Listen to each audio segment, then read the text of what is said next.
Welcome back to the channel, everyone. I'm Roy's Sunkiss Goofbox. I've just got some quick announcements before we get into the video.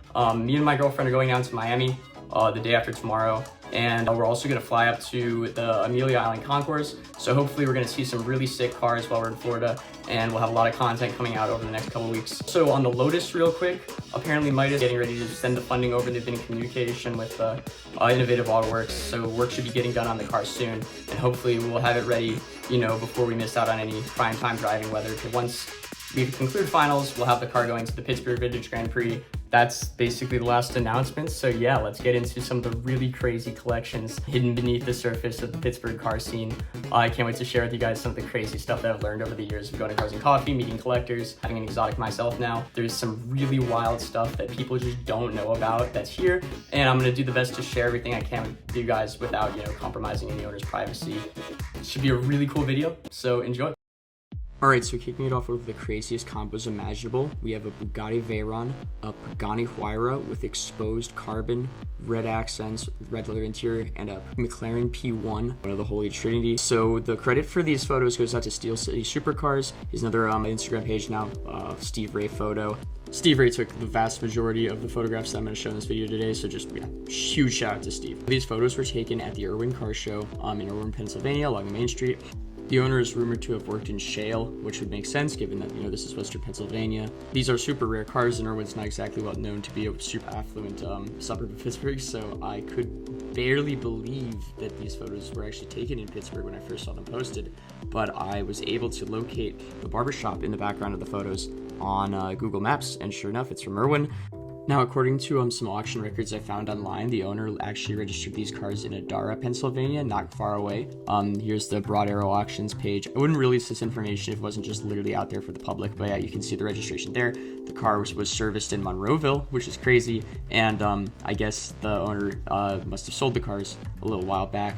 There were rumors that he was going to acquire a Chiron, but that never seemed to happen. We never saw that car pass through Pittsburgh, and now the cars are on Long Island.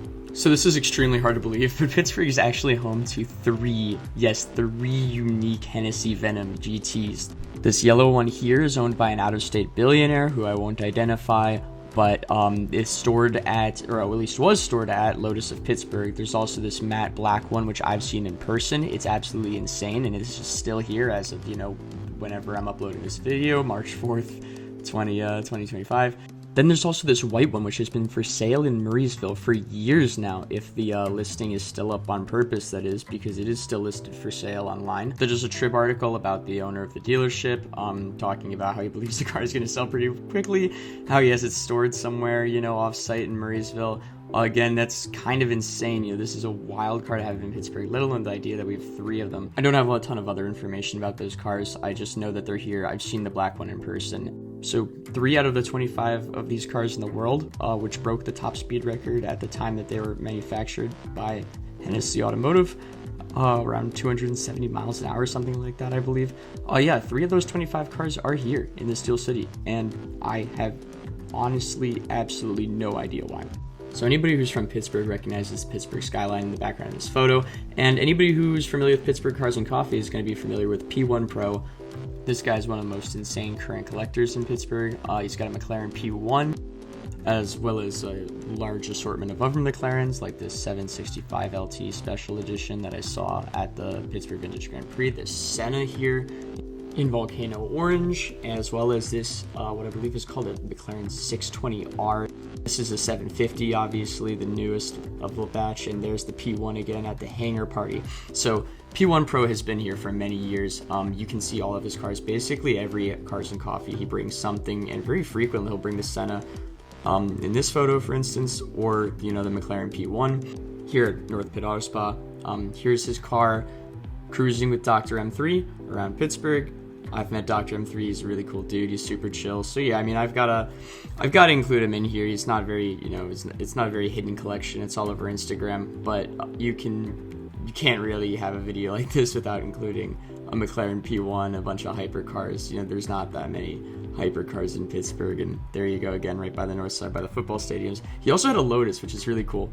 I didn't know that he had a Lotus, but I found that out while I was researching for this video, actually. So yeah, maybe that means that I'm on the right track to a McLaren P1 myself, I suppose. So next up, we've got the very last SLR McLaren off the factory line. This crazy red convertible. I've seen it at the Pittsburgh Vintage Grand Prix. That's basically the only time I've seen it out.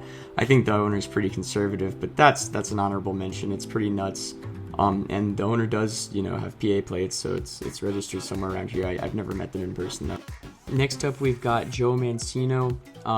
You can see his Instagram right here. You can follow him. He's got some of the most insane cars in Pittsburgh. He's, from out west of the city, and he's got a crazy house with a crazy garage full of supercars.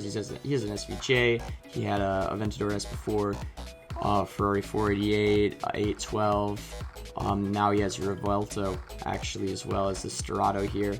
So yeah, fun fact, I think he went to, I heard a rumor that he went to the same community college that I went to in high school for my dual enrollment classes. So if you think that you're not, doing well for yourself because you're in community college, you're missing out on the big state university, college experience, whatever, you can make up for it and get yourself a Revuelto. He seems like a super great guy. I've heard great things, but I've never actually met him in person either.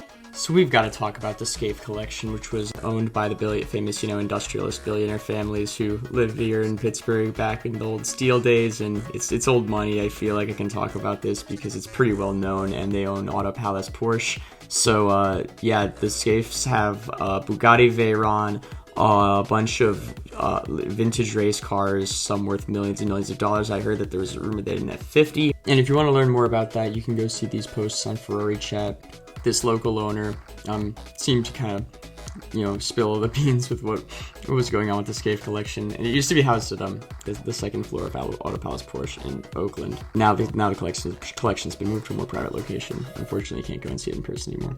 So while those are some of the most insane collections that I have hard proof were located or are located in the city of Pittsburgh, I have very strong reason to believe that there's a secret hidden collection in Latrobe, Pennsylvania. Now, I wouldn't just take one person's word about this, but I've heard this from numerous people, and I've heard that I've actually seen a picture that someone claimed had been taken there of a dark red LaFerrari. There aren't any pictures of this collection on the internet. This person does not seem to drive their cars very much, but this is very close to Pittsburgh, and I would say with like 99% confidence that this collection does exist, but there's no solid proof, and I looked through all my Google photos, my drives, and I don't have that photo of that LaFerrari anymore. Basically, this is going to be another trust me moment, and I don't even really have total certain confidence that this collection actually exists myself, but I'm pretty sure because I've heard rumors of it from multiple people who are pretty well integrated into the car community here. It's getting pretty late because I didn't film this video till way too late in the day, so I'm going to throw some honorable mentions out real quick. This Ferrari has showed up at Pittsburgh Cars and Coffee, but it doesn't seem to actually be registered in or around Pittsburgh. It seems to be brought up from Texas by the owner who, according to an article by a local Pittsburgh newspaper, I can't remember which one, his hometown is Pittsburgh, so he brings it back up, but he doesn't actually live here with the car, I don't think. Next up is the Ferrari F12 TDF, part of a collection that allegedly, and I say allegedly with great emphasis, was owned by some life insurance scammers. They also had this Ferrari 599. I really don't have extremely high confidence that these, I'm not out here slandering people. If this is your car and you were not a life insurance scammer, then by all means, please come and correct me on that. This is a Vulcan that was at the Pittsburgh Auto Show. These cars are not from Pittsburgh, but I had to include them as honorable mentions because it is just so insane that a F1 LM even graced the Pittsburgh land. I don't know. Here it is at pit race with a Senna. This car raced around. Again, these photos were taken by Steve Ray Photo. Also, I should throw this credit out before I forget, but many of the photos were also taken by JDM Nitro on Instagram, a super good friend of mine. Very chill. Here's a mirror at Forza Motor Cars. These aren't ever registered here. I'm just kind of throwing nonsense out there now, but I think it's cool to just see that these cars even came through Pittsburgh, and they were brought in by McLaren Philadelphia, by the way, the Senna and the F1 LM. Here's a locally owned Ferrari 250. The fact that this car is in Pittsburgh is nuts. I can't really give too much information about this individual because they are very private. Last but not least, one of 250 Lamborghini Aventador Ultimate Roadsters in the world. This one's owned by Pit Viper on Instagram. He's had a bunch of other really cool cars. He let me hold his watch that was made with the metal salvage from the Titanic once. That was like one of the coolest experiences of my life when I was in high school. Alright guys, well I hope you enjoyed the video. It's super late and I'm exhausted. I'm going to try to get this video up by 5 a.m.